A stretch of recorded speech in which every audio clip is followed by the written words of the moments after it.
آخری سوال مفتی صاحب میرا یہ آپ سے یہ ہے کہ ایک اس کی طرف سے بہت بڑا اعتراض اعلیٰ حضرت پر کیا جاتا ہے کہ اعلیٰ حضرت نے فتاوی رضویہ شریف کے اندر سبع سنابل کی جو کتاب ہے اس کی تعریف کی ہے، اور اس کتاب کے اندر چشتی رسول اللہ کا یہ تذکرہ موجود ہے، تو کیا اعلیٰ حضرت بھی اس کو مانتے تھے؟ اگر نہیں مانتے تھے تو آپ نے اس کتاب کی تعریف کیوں کی؟ اس کا سادہ سا جواب یہ ہے کہ چشتی رسول اللہ، لا الہ الا اللہ چشتی رسول اللہ، یہ ہمارے بزرگوں کے اوپر ایک الزام لگایا جاتا ہے جس کا حقیقت کے ساتھ کوئی تعلق نہیں ہے۔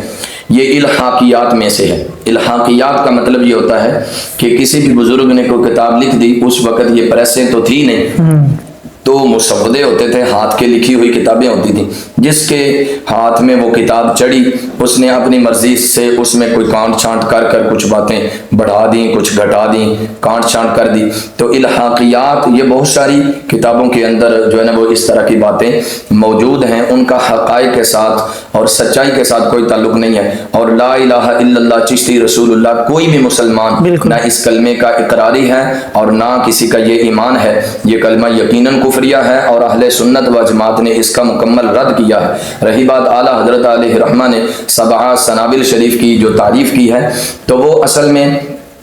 صوفیہ اور تصوف کی وضاحت کرتے ہوئے انہوں نے کہا ہے کہ یہ اصل تصوف ہے اور یہ حقیقی صوفی ہیں۔ تو اس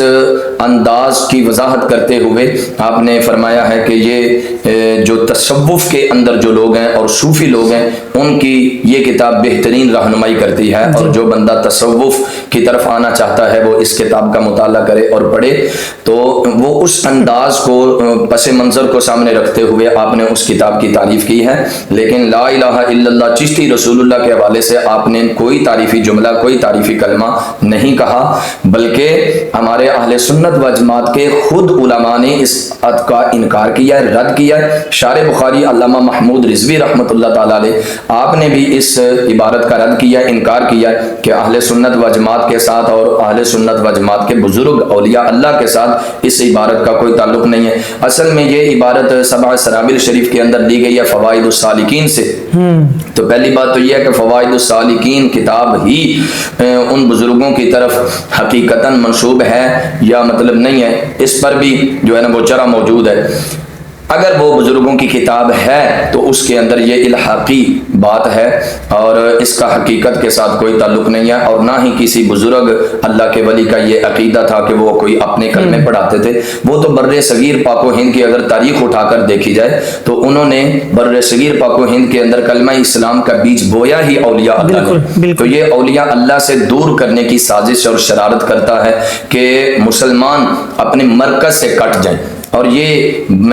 ایک انگریزی سوچ اور ایک انگریز کے ایجنڈے پر یہ کام کر رہا ہے، یہودی اور عیسائی ایجنڈے پر یہ بندہ کام کر رہا ہے کہ امت مسلمہ کو اولیاء اللہ سے دور کیا جائے، علماء حقہ سے دور کیا جائے، اور شاید اسی چیز کی اس کو جو ہے نا وہ سپورٹ کی جاتی ہے اور پیسے ملتے ہیں۔ تو ان چیزوں سے اولیاء اللہ کا لا الہ الا اللہ چشتی رسول اللہ والی عبارت کے ساتھ نہ اہل سنت و جماعت کا کوئی تعلق ہے اور نہ ہی اولیاء اللہ کا کوئی تعلق ہے۔ یہ کلمہ کفریہ ہے اور ہر عالم دین نے اس کا رد کیا ہے، انکار کیا ہے۔ اللہ تعالیٰ ماننے کی توفیق عطا فرمائے اور صحیح سمجھ عطا فرمائے۔